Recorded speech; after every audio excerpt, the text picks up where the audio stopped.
In light, Mr. Speaker, of a climate in the European Union wherein immigrant communities are always held under suspicion, wherein individuals feel that because someone is of a different race, we are unsafe from these people, is it wise to give a platform, to provide a space, and to give money to political parties who choose to capitalize on this kind of fear-mongering and kind of destructive behavior to social cohesion?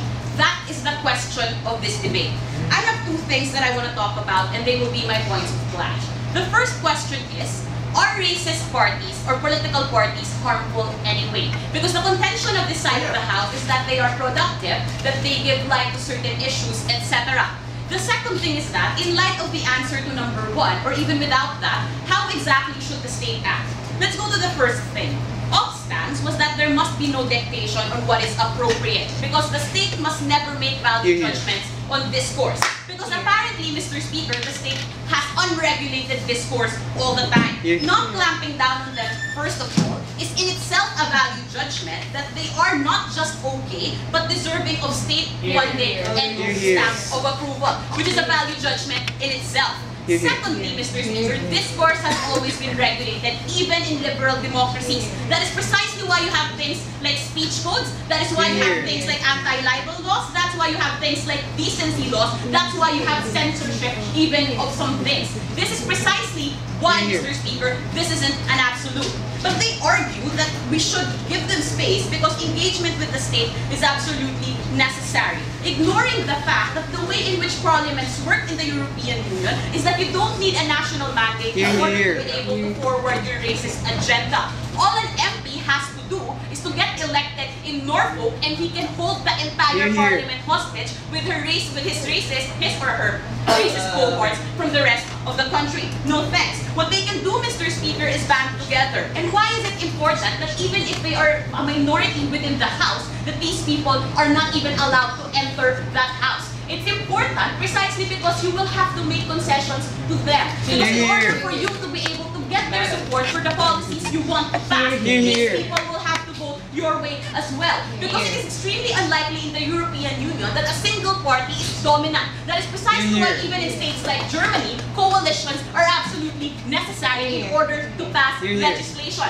Every vote counts. You will have to deal with them. You will have to make concessions. And what is the problem? The problem, Mr. Speaker, is that while they will not enact laws that are things like, we must kill all immigrants, some policies are inherently rooted in racist ideology. Things that are increasingly racist and harmful to society. They ignore and, try to trivialize things like zoning laws and the creation of immigrant ghettos wherein children from that particular community grow up with the stigma of not belonging within that society. They ignore the fact that police people, for instance, can get some form of legitimacy for not being so nice to individuals they profile or probably terrorists. Mr. Speaker, it's completely unacceptable because even the smallest concession on state policy influences the way in which the rest of your civil service acts in relation to these particular individuals. Yes. Isn't it better that through this course we find out the state of how racist our country is so that we can take measures to combat that and help our immigrants out rather than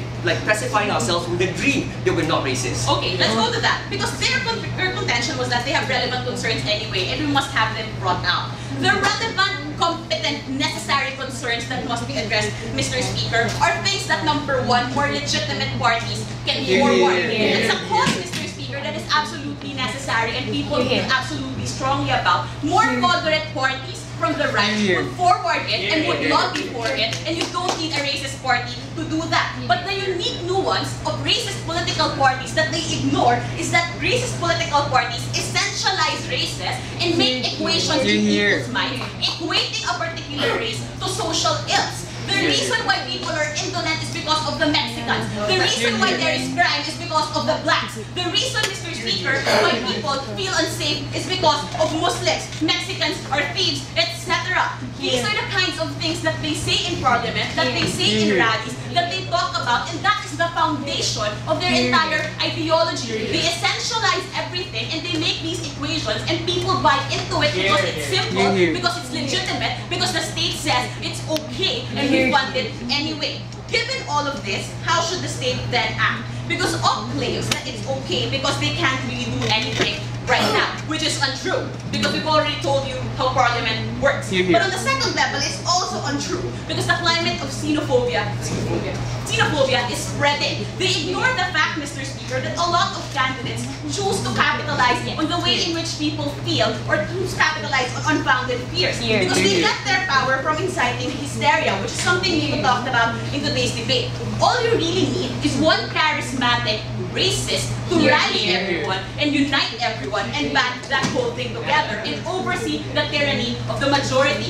All you really need, Mr. Speaker, is for one racist to say, or for one charismatic racist that people believe in to say that it's okay that we do this. And the question really is, why should states in the European Union fund groups that are destructive to social cohesion? Because their contention is that the EU is about rights and an egalitarian state, etc. Which is precisely why there must be protection for minority groups in existence within that state. You have to accord them certain rights, basic things like the right to have security, the right to equal legal treatment within the law. These are things that are denied of immigrant communities precisely because you create an environment in which it's easy to deny them these rights. These people always walk under a cloud of fear and people feel that they are going suspicious. The last thing I want to talk about is this idea of going underground. Because their contention was that we cannot ban them because we don't want them to go underground. Which is number one, an implicit concession that they really do wreak havoc on society. It is a concession that they are dangerous, that's why you want them out. But on the second level, Mr. Speaker, it's also about the little things, no, not the little things, the big things that the state does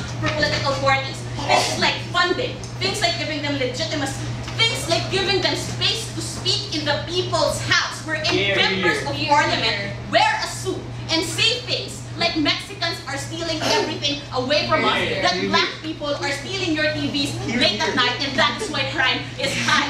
Mr. Speaker, it is unacceptable that the state is not only complicit in this, but that the state enables this. And for all these reasons and more, we say that we are proud to propose.